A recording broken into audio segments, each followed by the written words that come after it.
그 삼성전자 지금 이제 6만 원 회복했잖아요. 네. 근데 6만 1천 원? 뭐 이때서 지금 바쁜데 최근에 지금 들어보니까 삼성전자도 그렇지만 이제 하이닉스 같은 경우 2분기 실적 좀 안 좋다라는 막 얘기도 좀 들리고요. 반도체는 여전히 좀 암울하다는 생각이 좀 드는데. 아 그게요 이제 근데 많은 분들이 투자하실 때 네. 이걸 꼭 생각하시고 투자하시면 좋을 것 같아요. 우리나라의 그 삼성전자 하이닉스는 주가 한번 작년부터 보세요. 네. 작년하고 올해 2분기까지 한번 곰곰이 생각해요. 실적이 나쁜 적이 있었나요? 아, 실적은 계속 좋아요. 예. 근데 주가는 하염없이 흘러내렸어요. 네.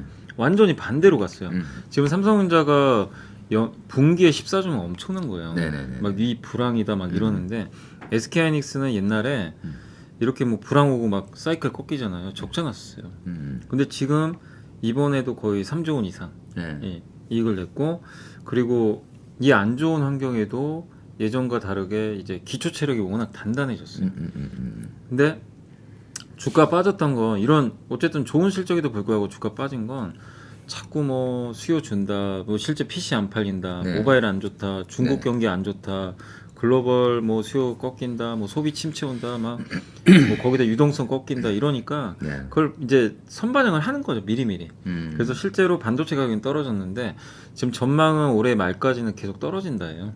반도체 가격은. 그래서 사실 올해 연초부터 계속 빠진 거예요. 네네. 근데 요즘에 반도체 가격 빠져도요. 삼성전자 특히 하이닉스도 지금 올라가잖아요. 최근에 네네. 주가가. 네네. 그러니까 이제 많은 분들이 봤을 때 이렇게 안 좋은데 왜 올라가지? 이럴 수 있는데 주가가 항상 먼저 선행을 되게 빨리 해요. 벌써 내년 거를. 예. 근데 내년 지금 이것도 전망이 엇갈리는 게 예. 내년 2분기에 반도체 가격이 올라간다. 3분기다. 네. 근데 이제 개인적으로 좀 반도체 잘 보시는 분이 그 하이투자증권의 송명성 연구원이 네. 좀 잘 보시더라고요. 네. 그분 보고서를 보니까 내년 3분기부터 반도체 가격이 올라간다고 돼 있더라고요. 내년 2분기까지는 좀 뭐 빠지거나 좀 정체. 그러면 우리가 6개월 선행하니까 네. 업황을 보면 내년 올해 말부터예요. 네. 올해 말부터는 아니면 내년 초부터는 반도체가 주가는 올라가요. 6개월 선행하니까. 네. 그러면 지금 8월이니까 네. 한 3, 4개월은 어떻게 될 거냐. 안 안 좋은 건 알죠. 좋아. 근데 크게는 못 가는 거죠. 음. 그러니까 그 논리면 여기서 주가 오르다가 또 좀 잠깐 밀렸다가 흔히 말하는 박스고 이걸 한 두세 달 왔다 갔다 할 가능성이 지금 높아요. 지금 분위기상. 선행이면 그러면은 올 연말이나 내년 네, 초부터나 좀 이제 근데 본격적으로 만약에 지금 이제 가을 정도 됐는데 이제 이런 의견도 있어요. 내년 2분기부터 돌린다. 가격이 모르는 거예요, 사실은. 2분기냐 3분기냐의 싸움인데 내년 2분기에 돌리면 가을부터 이제 바로 올라가는 거죠. 네. 근데 그거를 이제 우리가 관찰하는 구간이 한두 달 남아 있어요. 아. 근데 지금 주가는 더는 안 빠지는 건 뭐 내년에 안 좋은 것도 이미 알고 있어요. 네네네. 어느 정도까지는 선반영했고 그리고 이렇게 주가가 조금씩 스물스물 올라가는 건 적어도 옛날에는 이제 반도체가 안 좋아지면요 공급 과잉이 생겨서 적자 났잖아요. 네네. 막 과잉 공급에다 이래가지고 근데 지금은 옛날하고 달라진 게 알아서 업체들이 투자를 줄인다고 지금 발표를 했어요. 마이크론이 발표했죠. 그 다음에 지금 하이닉스도 네. 청주 공장 증설 네, 증설하고. 네. 그리고 블룸버그에서 내년 하이닉스가 25% 줄인대더라. 그러면 공급을 줄여요. 그럼 공급 과잉에 빠질 수가 없어요. 적어도. 그러니까 이제 이 버티는 거죠 수익성은. 예, 그러니까 PBR이 지금 0.9배, 삼성전자가 1.12배. 그러니까요. 그럼 이거는 좀 여기서 네. 업황 안 좋아져도 서서 내가 잃을 게 있나? 이제 이 부분이 있다 보니까 외국인도 같이 들어가 버려요 여기. 그래서 최근에 외국인 많이 샀어요. 많이 샀어요. 삼성에 많이 샀어요. 예, 그러니까 이런 요인들이 복합적으로 작용해서 주가가 버티기 들어갔다. 그러니까 지금 좋아서 올라가는 건 아니에요. 네. 다만 이거보다 더 나쁠 게 뭐가 있냐. 네. 여기서는 좀 물리면서 사자라는 이제 외국인들의 시각도 일부 있어서 네. 좀 최근에 어쨌든 좀 분위기는 네. 조금씩 좀 바뀌어가고 있다. 그리고 저도 이제 공부하면서 좀 느낀 건데 이게 되게 좀 그 이 지표가 되게 잘 맞는다고 하더라고요. 뭐냐면 중국의 크레딧 임펄스라고 네네네. 이게 뭐냐면 이제 중국 전체 GDP 중에 네. 그 신용 대출 같은 거 있죠. 신용 대출이 어느 정도 지금 뭐 증가했냐 줄었냐 이걸 나타내는데 이 임펄스가 올라간다는 얘기는 중국의 유동성이 증가한다는 얘기예요. 네네네. 이게 꺾이잖아요. 네. 중국이 긴축한다는 얘기예요. 유동성. 근데 이게 실제로 그 2020년도에 언제더라? 2020년 제가 알기로는 9월인가?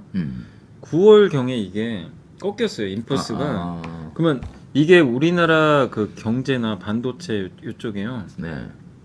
보통 9개월 선행한대요. 아. 이 지표가 바로 아. 반영된 게 아니라 아. 근데 2020년 9월인데 9개월 정도면 우리나라 증시가 작년 7월부터 꺾여버렸어요. 아. 거의 비슷해요. 비슷하네요. 얼추 비슷하고. 근데 또 크레딧 임펄스가 언제부터 올라가기 시작했냐면 이제 그 올해 초부터인가요? 네. 올해 초부터인가 작년 말인가 그러니까 저도 한번 찾아봐야 되는데 제가 어렴풋이 기억하기로는 크레딧 임펄스가 작년 말인가 올해 초부터 돌아서기 시작했어요. 지금 올라가요 계속. 올라가는데 제가 9개월이라 그랬잖아요. 네네네네. 그러면 이제 얼마 안 남았죠.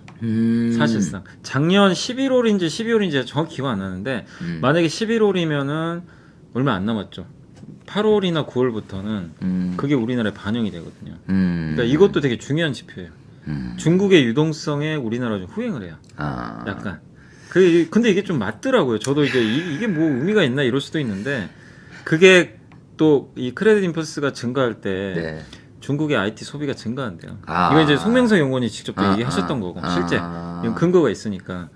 그래서 이 모든 걸 보면 중국의 신용이 이렇게 증가하기 때문에 네. 반도체도 좋아질 수 있다는 얘기죠. 그러니까 이게 이제 복합적으로 작용하는 것 같아요 지금. 여러분 주식이 이렇게 어려운 거예요. 어려워요. 그래서 진짜 6개월 선행도 봐야 되고 9개월 선행도 봐야 되고. 그러니까 이게 뭐 너무 그렇게 할 필요는 없는데 네. 근데 이제 그런 걸 왜 보냐면 큰 그림을 좀 보자는 거죠. 네. 그러니까 9개월 후니까 작년 말이나 올해 초에 돌렸으니까 이제 얼마 안 남았거든요. 네. 반영될 시기가. 맞아요. 그러면 여기서 너무 비관론을 갖지 말자는 거죠. 중국도 이렇게 돌아서는데 그러니까요. 되게 밀접한 지표거든요. 그러니까 6개월, 9개월 선행하는 지수들을 또 참고도 해야 되고 그런 것들이 어느 정도 맞아 들어가는 시점에서 당장 지금 보면 이제 뭐 2분기 실적이 좀 안 좋다더라. 뭐 했다더라. 이런 얘기 또 들으면 이게 또 맞아요. 또 분위기가 막 움찔하거든요. 이런 경우가 되게 태반이라서. 근데 우리 한국은 또 다른 나라보다 선행성이 되게 강해요. 네. 그래서 지금 이번에 사실 삼성전자도 14조 찍었을 때 예상보다는 사실 못한 거잖아요. 네, 그렇죠. 근데 그날부터 그날 오히려 공교롭게 그날이 바닥이었어요. 계속 올라갑니다, 주가가. 그러니까 주가가 그러니까 실적이 좀 안 좋다는 것보다도 2분기 실적이 전 중요하다고 생각 안 해요. 2분기가 아니라 3분기, 4분기 이제 내년 전망이 더 중요하잖아요. 그죠. 그거를 보고 판단하시면 돼요. 그러니까 월마트가 지금 폭락한 건 지금이 안 좋아서가 아니라 앞으로 안 좋아질 것 같다. 안 좋아질 것 같다. 가이던스를 낮춰버렸어요. 그래서 빠진 거예요. 그러니까 어느 업체나 다 똑같습니다. 앞으로 실적이 안 좋아질 것 같습니다. 이러면 빠지는 거고 지금 맞아요. 안 좋지만 좋아질 것 같은데요.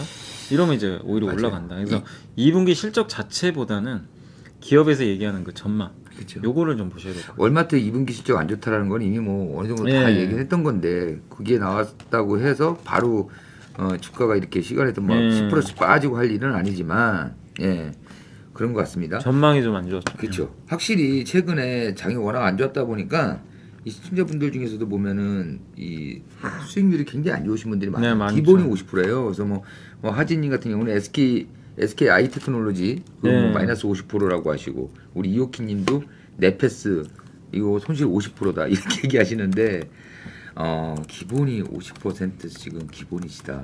너무 많이 빠졌죠. 특히 이제 반도체 기업들이요. 이 네페스만 해도 한 달 전에 29,000원 있었거든요. 네, 버텼어요 반도체가. 네. 근데 6월에 이제 증시가 폭락하면서 이게 2만 원까지 가버린 거예요. 맞아요. 잘 보시던 주식들이 한번 빠지면 한 30%씩 빠져버렸어요. 그냥 아래로 또 꼽는 경우가 많아가지고 역으로 생각하면 또 반도체 업황이 돌리면 네. 그만큼 또 올라갈 수 있는 룸이 생기니까. 맞아요. 그러니까 좀 지금은 좀 크게 보시고 하반기 이제 내년이죠. 내년에 반도체 업황에 따라서 이 반도체 기업들의 주가도 결정이 되니까 보시고 그 다음에 그나마 그래도 소부장 기업들 좀 중장기로 투자하셔도 괜찮다고 보는 게 정부 정책도 되게 중요하잖아요. 네, 그렇죠. 근데 아예 윤석열 대통령이 대놓고 반도체 그냥 난 키워주겠다. 이 반도체 전략 발표했잖아요. 지난주에. 340조? 근데 거기에 대형 회사만 들어간 게 아니라 소부장 기업들, 뭐 소부장 펀드 조성도 하고 M&A라든가 이런 것들 지원도 해주고 또 우리 한국이 제일 약한 게 시스템 반도체 되게 약해요. 네, 맞아요. 근데 그쪽에 대해서 그러니까 네페스가 하는 것도 비메모리 쪽이거든요. 이쪽이 한국이 되게 약한 분야예요. 근데 이거를 정책적으로 좀 지원해주겠다, 키우겠다. 그러면 뭐 정부에서 이렇게 밀고 가는 산업이니까. 그래서 어떤 분도 이런 얘기 하시더라고요. 문재인 대통령 시절에 제일 떠오르는 단어는 수소. 수소였죠. 맞죠. 근데 지금 윤석열 정부는 반도체. 반도체. 계속 반도체 얘기를 하니까. 아, 네, 반도체 그래서 얘기도 계속 정책적으로는 좀 괜찮은데 다만 올해까지는 업황이 안 좋기 때문에 하는데. 네네. 주가는 그걸 좀 반영하고 있다. 반영하고 이렇게 있다. 보시면 될 것 같아요.